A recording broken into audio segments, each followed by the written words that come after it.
You're listening to the 49 Carats podcast, a 49ers Goldmine production with Stephanie Sanchez.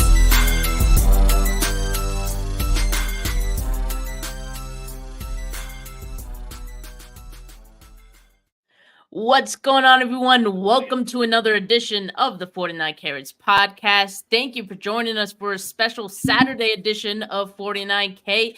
It is October 21st. The 49ers held their final practice today in preparation for their Monday Night Football game against the Minnesota Vikings. And joining me, as always, for these deep dive previews into the matchup is Laurie Fitzpatrick.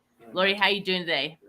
Oh, man, I'm doing fantastic. I'm excited for prime time. Prime time Kirk Cousins, prime time 49ers, man. I'm excited. Let's go. And I know how are the Phillies doing? Because I know, you've been real locked into baseball and the playoffs. A lot of people are tuning in. I'm not one of those people, but how are the Phillies doing? Well, they were doing good. But now it's 2-2. They gotta make it exciting, right? So hey, it's October, so yeah, tonight's a big game for either team, since it's tied. And I think the same with the other side of the ACLS or whatever, the ALCS, for the Houston Astros and the Texans, or Texas, I should just say. Yeah, they're tied too, so it's really exciting. So yeah, I know baseball isn't as exciting as football, but it's playoffs, so you gotta watch it. I will say, playoffs is exciting when the Giants are in. If the Rockies ever get into, because I'm in Colorado now, I'm sure I would tune in. But as of right now, I'm just checked out with baseball. But glad that the Phillies are doing all right for you. Let's get into this game, though. US Bank Stadium, of course, is a closed off indoor stadium, so that's good. Weather's going to be a non-factor for any 49er fans that are out there. It seems like the weather will be pretty freaking good. Now, I think the biggest thing that we need to talk about right away is the injuries, because the 49ers, I guess, dropped a bit of a bombshell on us not too long ago, and they declared Deebo Samuel as out today. He will actually be out for the next 2 games. He has a hairline fracture in his shoulder. And Trent Williams, who had his ankle rolled up against the Browns, he returned to that game, of course. He missed practice all week, though, and he is doubtful for Monday night as well. And kind of ironically, Christian McCaffrey, who I think throughout the week we probably knew the least about his injury. And so I think we were all kind of assuming, that must mean it's the worst of all the 3 injuries. He actually returned to practice today on Saturday, which was the 49ers' final practice before traveling to Minnesota. And he's questionable. So it feels like the arrow is pointing up on Christian McCaffrey at least. And Dre Greenlaw, of course, is also questionable after missing last week's game. But those are some pretty significant blows for the 49ers, I would say. If Deebo and Trent, I'd say Trent probably not going to play either. So both of those guys being out, that's a pretty big blow. Yeah, no, for sure. The 49ers wide receiver core is going to have to step up this game. I think Jennings didn't do too bad last game. Obviously, if we set aside just the throwing and passing in general, I think that they can rely on Jennings. McLeod is good when it comes to, handing the ball off. It's just, is he going to be able to catch the ball downfield? So I'm definitely looking forward to see who is going to be that guy that's going to step up. Is it going to be Ronnie Bell? Yeah, so it definitely could be. And we'll talk about those guys in a bit. Now, on the Vikings side, they called their starting left guard out as well in this game, Ezra Cleveland. So maybe that kind of offsets, Trent Williams being out. Who knows? And then 2 questionable players are cornerback Caleb Evans with an oblique injury is questionable, and wide receiver Jalen Naylor. And as you guys know, Justin Jefferson is on IR. So, they're kind of hurting with some injuries too. But I will say this. It seems like to me, the Vikings, they're 2-4, but they're not as bad as their record would suggest. I don't know if it's just me. I'm not saying they should be 6-0 either, but I feel like right now they're kind of the definition of a middle of the pack team. In DVOA, their offense ranks 15th, their defense ranks 13th, and their special teams ranks 23rd. So like very, middle of the pack, I would say, in all three of those categories. And I don't know if you've seen a lot of the Vikings this year, Laurie, but like, do you kind of get the same sense on that as well? Yeah, but now they lost their best player, and he's also in my fantasy, so I actually had to trade for Addison. So last week he didn't do too bad. But I think they give up too much points. Out of their games, the opponent week 1, 20 points, week 2 against the Eagles 34, against the Chargers 28. Then against the Chiefs, I mean, obviously the Chiefs are the Chiefs, but they let up 27. So they let up too many points. So I think that this game for the 49ers, baby, I think this is the game. Unlike last week when I say I thought it was going to be a low scoring game, it was a low scoring game. Unfortunately they didn't win, but I'm just glad that I was right about that. But I think this week they're going to go crazy in terms of scoring a lot of points. I think it's going to be a complete turnaround. I would hope so. But let's start with the cautious matchups for the 49ers first, because I do want to end the show on a high note like we always do. And so first, and kind of surprisingly, I'm just going to say that like Christian McCaffrey obviously being questionable, like that's a good sign. I feel good about him being able to play. So let's assume that he does. But I'm still kind of feeling like the Vikings defense has been pretty good, like against the run. And so I would expect that maybe we don't see a high efficiency game from Christian McCaffrey. Although at the same time, I think we can bet on him at least scoring a touchdown, because he's had a touchdown in 15 consecutive games that he has played in. Of course, he's chasing that number 16 and eventually 17 to tie the all-time record. So probably a good bet that he is able to score, those 6 points. But even if the 49ers, even if McCaffrey's active and decide to put him in maybe on third down or red zone situations, or maybe he won't have any limitations at all. The Vikings have allowed just 2 touchdowns to running backs this season. But, whether it's McCaffrey, whether we do see some more Elijah Mitchell or Jordan Mason in this one, I don't expect that high efficiency day, because the Vikings have held opposing running backs to a pretty conservative 3.7 yards per carry this season, 88 rushing yards allowed per game.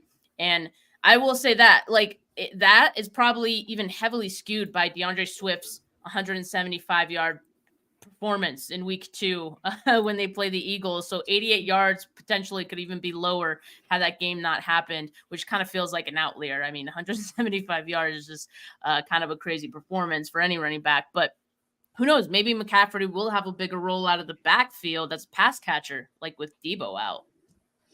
Yeah, I mean, honestly, letting up 58 yards against the Eagles, I think that's kind of crazy. Like, yeah, it's like an outlier, but at the same time, it's like, they're running a lot of dime, and it's like obviously one of the best defenses to run against. If you got 6 DBs on the field, that leaves what, not too many no too many big guys up front. If you're blocking well, now Trent Williams being out is going to be, that's the tough part. But if yeah, I understand that the Eagles' offensive line, is a little bit better. But at the same time, that's a lot of yards that they're giving up. But also Brock Purdy isn't that, rushing quarterback. So it's gonna be all on McCaffrey. And I don't know, I know that he's, what was it? Not doubtful, but was he questionable? Yeah. So I mean, they might have to rely on him a little bit more than what they thought. To be honest, if they're going to be if the Vikings D is going to be running a lot of dime, so I think they're going to have to kind of lean a little bit on the run game, just a little bit, this week. Yeah, they definitely will want to do that, and we'll just have to wait and see if they have some success with that. Of course, Christian McCaffrey is like one of those guys who regardless of the situation, I feel like he can kind of make something out of nothing. But the Vikings do have that run stuffer, Harrison Phillips, up the middle. He has a run stop win rate of 39.4%. But the Vikings also have a guy who can impact the passer as well. And currently in the NFL, there's a 4-way tie for league lead in sacks. Vikings pass rusher Daniel Hunter is one of those players with 8 sacks on the season. He also has 18 pressures this year. He'll be lining up, I think, mostly against the 49ers right tackle, Colton McKivitz, on Sunday, because he normally lines up, I believe, on the left side of the defensive line. So that means he's over the right tackle, right? Like, I think that's how it usually works. Like, I'm like thinking of the PFF, like, I think has him lined up over the right tackle. So probably more Colton McKivitz is who will see Daniel Hunter, which Laurie, you know how much I dread the right side of that offensive line, but this week maybe it'll look better than the left side, given that Trent Williams is out, right? So look, while I'm a little wary about Hunter in this one, I do feel good overall about the 49ers offensive line, like holding up and keeping Brock safe, at least for a little bit. Yeah, I mean, I think it's just up to Brock to get the ball out of his hands quick. And for like when I watched the all 22 of last week, it just didn't seem like he like was able to get the ball out quick because there were so many long developing plays. So it just seemed like they were getting held up a lot, and they were playing more against that man defense. This week is a little bit different against the Vikings, running more of zone.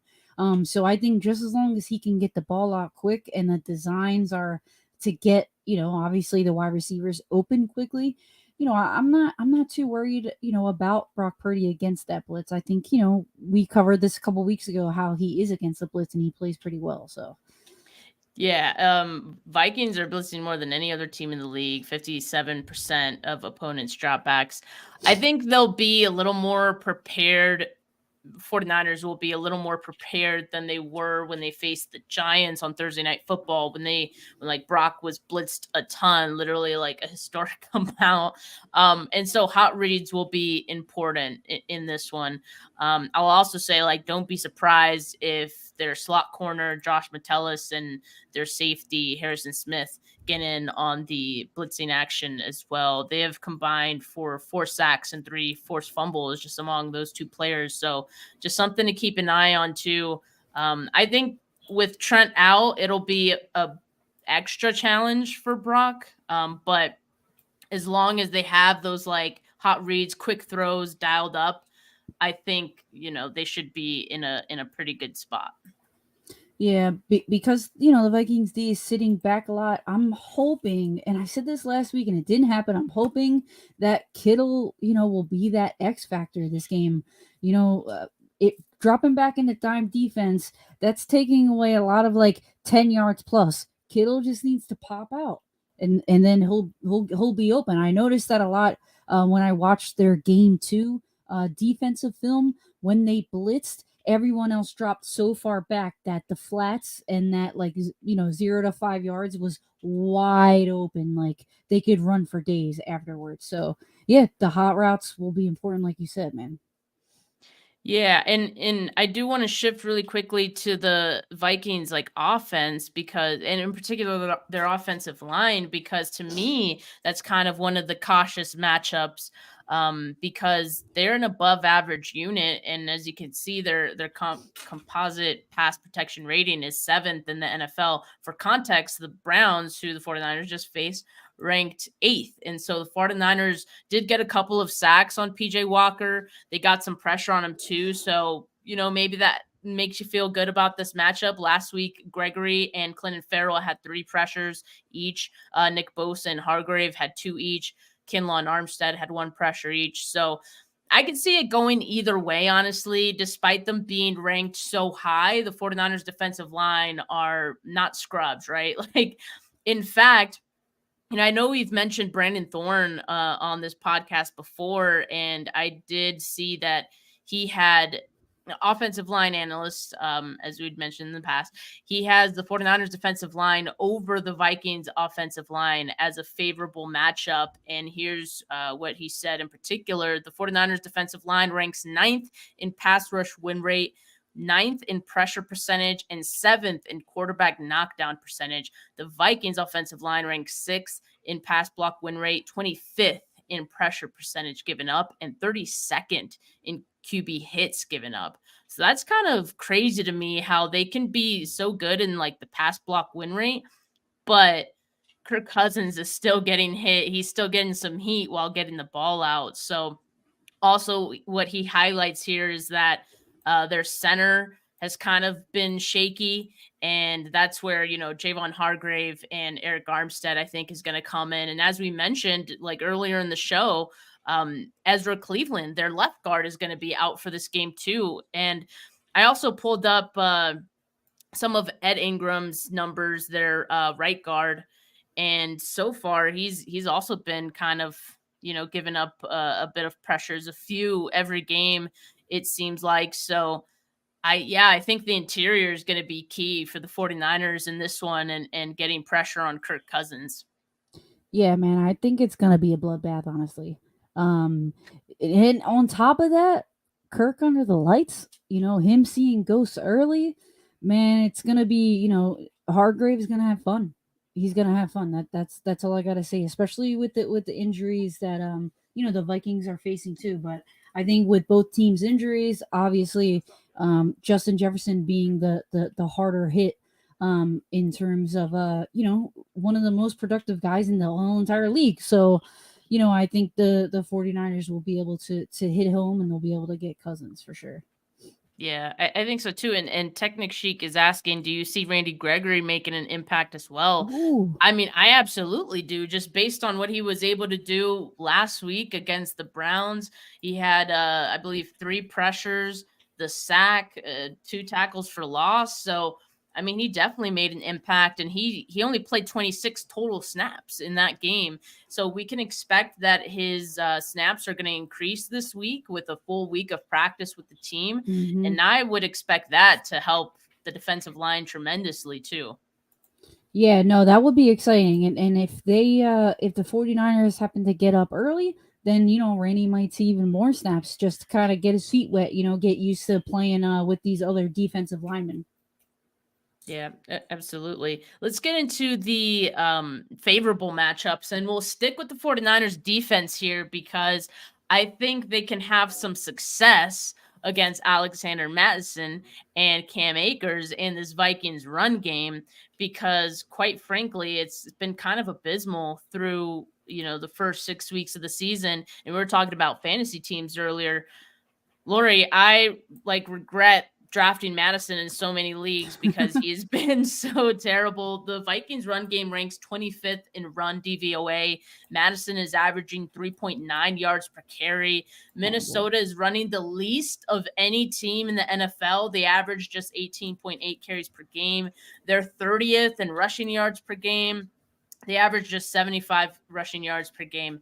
And Madison has yet to score even a rushing touchdown this year. And so with the 49ers expecting, Dre Greenlaw to be back, Fred Warner's going to be out there. And after the game that they just had against the Browns, where the Browns were actually having some success on the ground, I would expect they lock in and they make, the Vikings one-dimensional quick. Yeah, no, I had no idea that they were last in the league, and I also didn't know that Madison did score a touchdown yet. Oh man, I feel bad for you. I hope you don't start him anymore, especially this game, because that's not looking good. You're right though about the Browns last week. They had some success on the ground, especially in the first quarter. It just seemed like the 49ers, like it took them forever to get some momentum, and then the Cleveland Browns were just like getting like really big chunk plays and just like scoring a little bit quicker or getting downfield a little bit quicker. So I don't think it'll be the opposite problem this week. They'll have to rely on Kirk Cousins under the lights, which, I already said it. It's we've already been hinting at that one. I think it's just gonna be people are gonna have to turn this game off, before the third quarter. So wow. Okay. I'm just really high on this one. We're not at the score prediction I know, section I yet, know, but I know. I'm looking forward to what you have to say about that one. I can't wait. But okay, let's talk about the other quarterback, Brock Purdy, right? And we've talked about how much the Vikings blitz. They do it more than any other team. And so I do have concerns on the offensive line, but at the same time, I think there's optimism for me that Brock Purdy can have success against, the Vikings defensive line and how much they blitz. For one, like the Vikings are only generating a pressure rate of 28.9, and that ranks 18th in the NFL. So while they're blitzing a ton, like they're not even getting that much pressure on quarterbacks. So maybe it's more of a necessity thing for them.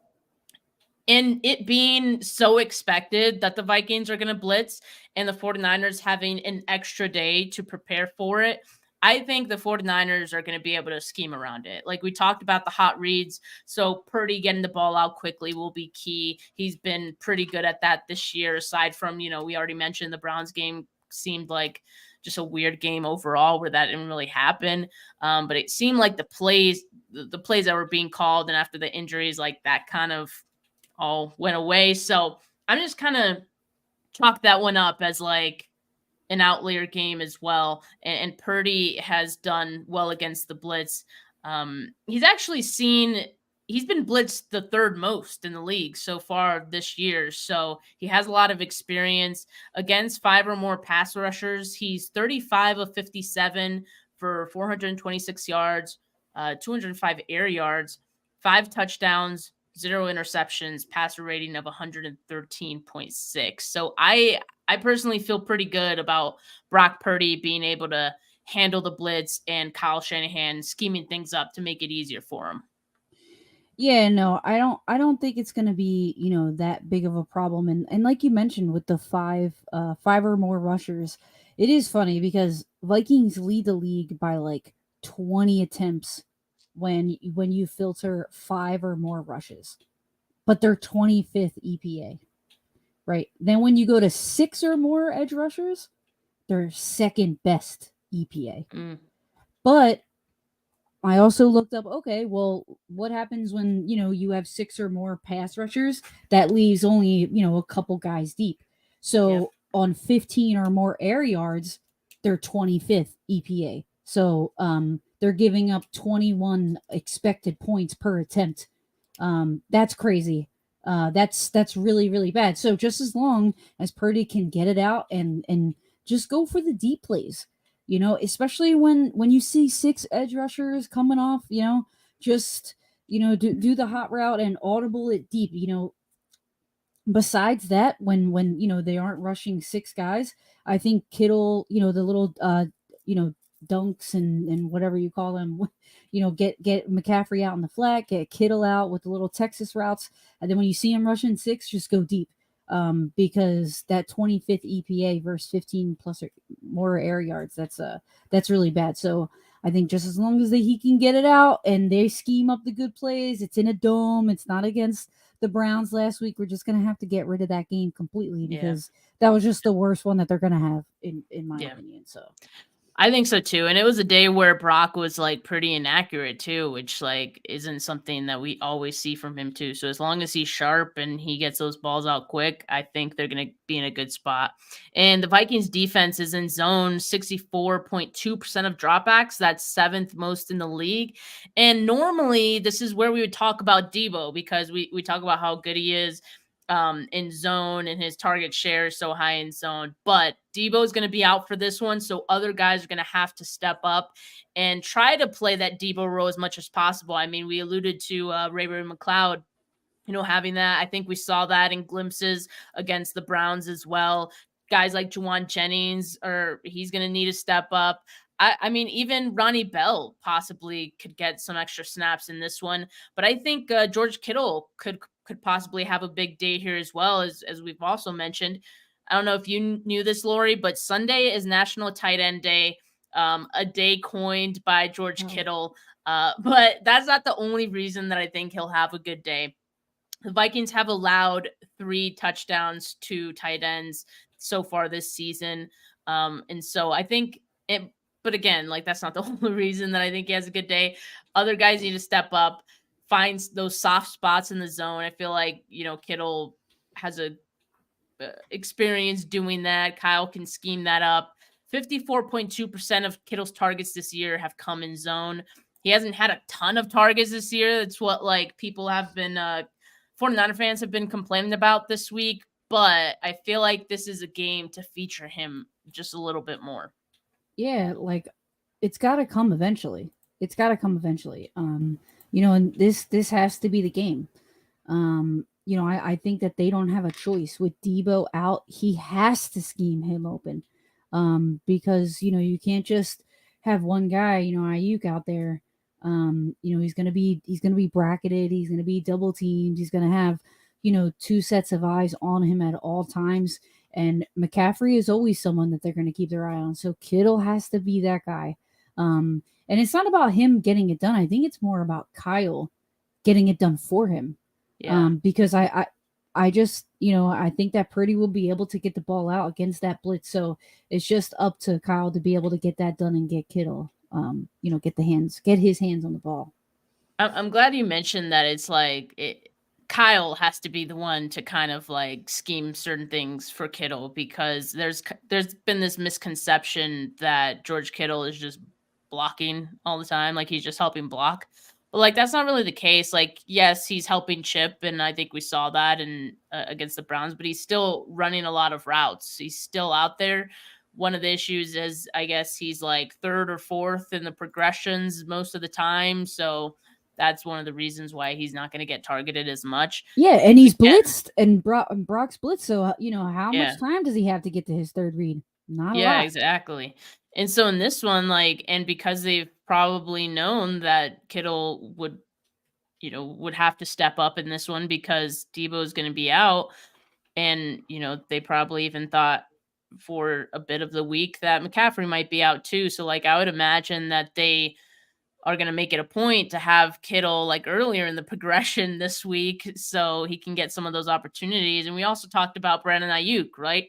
I think Ayuk can have a big game too. And you mentioned like he will probably be bracketed, because with Debo out, like it makes sense. A lot of the attention is going to go to Ayuk. I still think there's some room for Ayuk to have some success. And as you can see here, what I put up, he's getting a lot of targets in early downs.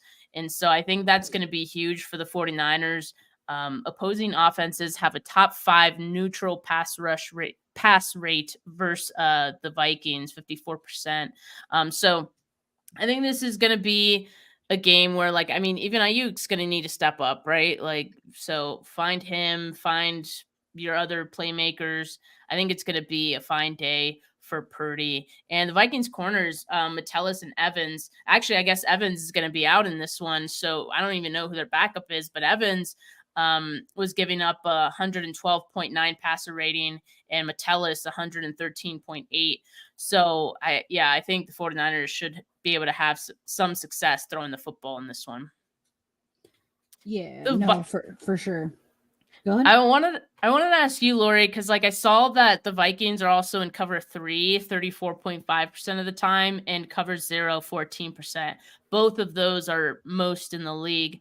And so based on what we've been talking about, based on, some plays that you've seen have some success against those types of coverages, what could you maybe like imagine the 49ers doing to exploit that? Well, for cover 0, just go deep, honestly, because there is no safety. So, maybe try to have two deep crossers, and maybe some stacked receivers. So when they line up on the line, kind of right next to each other, so they can switch coming off in that corner. In that nickel will have to make a decision. It'll be 1-on-1, and one guy's gonna be late getting out there.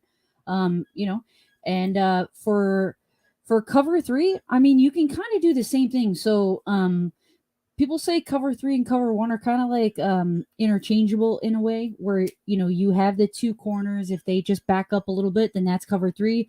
Obviously, like if they're pressed and there's only one safety at the top, that's cover 1. You can kind of scheme it the same way. But I think with the cover 3, they're going to have that middle of the field open, but not like the deep middle, but in their intermediate middle. I think that'll be open for Kittle. So I think they have to attack him in that when they see that look. Yeah, even if not like Kittle, even McCaffrey, right, can take advantage of that. I almost wonder, and I'm just speculating here, but I almost wonder if with Debo out, maybe we see Christian McCaffrey take on more of the Debo role, and act more as a receiver in this one, and have Elijah Mitchell and Jordan Mason, handle the carries a little bit more. That would also keep, I think, Christian McCaffrey out of taking so many hits in his oblique, which is the injury he's dealing with. So I don't know, just a thought. I don't know. I'm just speculating and spitballing here, but it wouldn't shock me to see that. Jordan Mason had a pretty good run. In last week's game, he was able to kind of see the same exact holes that McCaffrey saw. Like he had that one touchdown. So I think they kind of split up that role. They do it like it'll be like the 49ers offense before McCaffrey, like when Debo was kind of that role, but instead it'll basically just be switched. So instead of Debo being it, it'll be McCaffrey. So I think you're onto something there, to be honest. And maybe Juszczyk will be used a little bit more this week too. So you never know. Yeah, he'll have that like one weird game where he catches like a huge pass. Who knows? Well, I'm sure we'll see some creative things from Kyle in this one, just because you're missing one of your Swiss Army knives on offense. You kind of have to get creative. So we'll see. A couple of other nuggets I wanted to throw in here before we do get into the score predictions. The Vikings offense against turnovers, I think is a favorable matchup for the 49ers.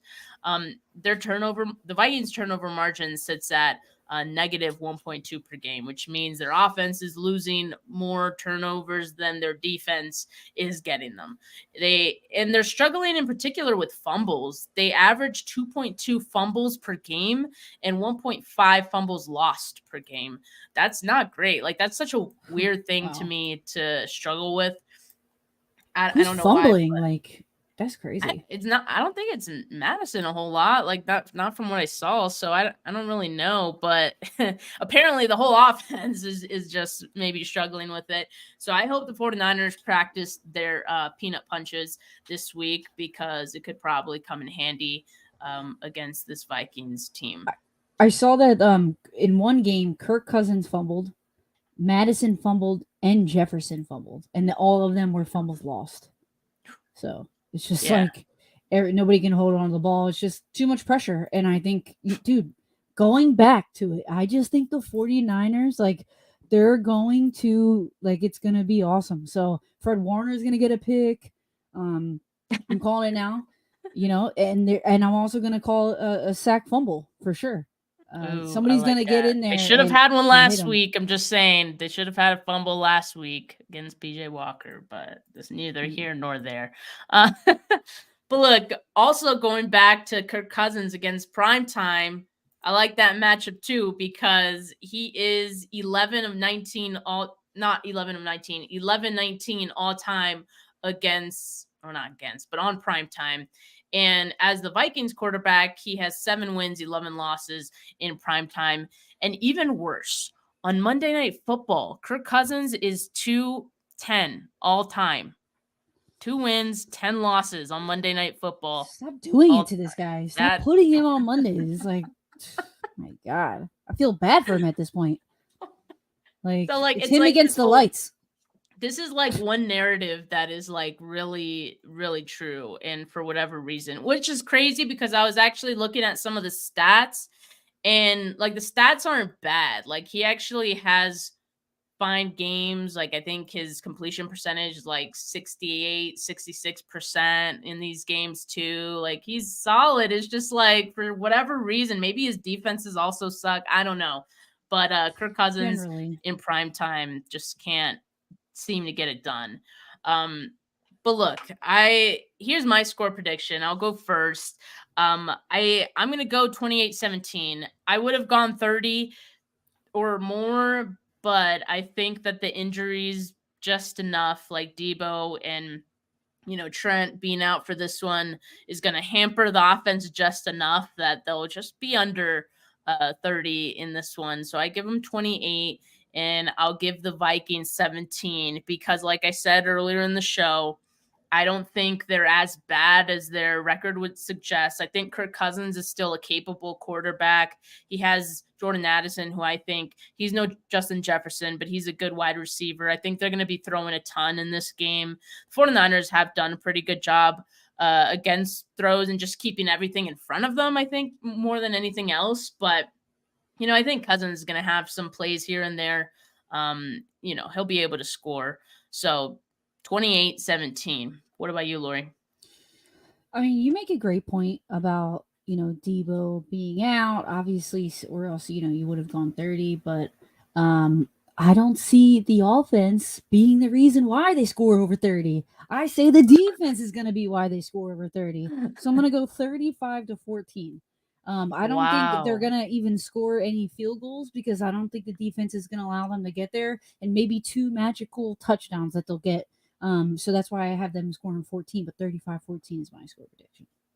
Speaking of field goals, I do hope that if there is an opportunity for Jake Moody to hit a field goal in this one, that he just nails it because he needs He needs it. He needs to just forget about the Browns game. That whole game was forgettable, I think, for everyone. So, but that's a great prediction, Laurie. I hope that one comes true. You were right about last week. That was a very close game, and it was very low scoring, all things considered. So I got to give you props for that one. We 49er fans I think we got too cocky. We were like, we're scoring 30 something on the weather, man. It was a huge factor. That did. It was raining sideways. For sure. And so glad this week weather's not going to be a factor. And the only thing that could stop the 49ers in this one maybe is that turf. We'll see. Hopefully, hoping for no injuries once again for the 49ers. We'll see how that goes. But yeah, hopefully it's a great game. Monday Night Football. The world will be watching. But for now, guys, thank you so much for tuning in on a Saturday with us. I hope you like this video. Make sure that you hit the thumbs up. Make sure you subscribe to the channel if you have not yet. Audio listeners, make sure you leave a rating or review. That would do a lot to help this channel. But for now, everyone, have a good rest of your Saturday, folks. Peace.